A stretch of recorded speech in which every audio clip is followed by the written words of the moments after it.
Tosi fuori dalla Lega, decisione che rischia di danneggiare il centrodestra, dice, ma Salvini lo avrà di sicuro messo in conto.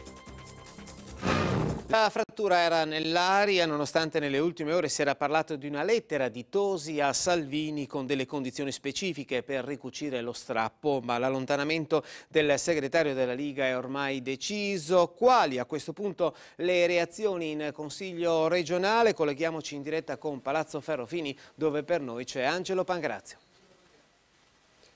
Buongiorno da Palazzo Ferrofini, dove poco fa, prima della conferenza stampa, è proprio intervenuto Luca Zaia sui temi del bilancio, che ovviamente sono finiti in secondo piano. Anche qui si è abbattuto il divorzio politico all'interno della Lega, con il sindaco di Verona Flavio Tosi finito fuori dal movimento, pronto a lanciare la propria candidatura e proprio contro Zaia. Insomma, a 2 mesi e mezzo dalle elezioni si aprono scenari nuovi e torna in campo chi insiste per introdurre il ballottaggio. Chiaramente le forze di centro potrebbero così condizionare la sfida tra Zaia e Moretti. Abbiamo raccolto alcune reazioni, prego la regia di mandarle in onda.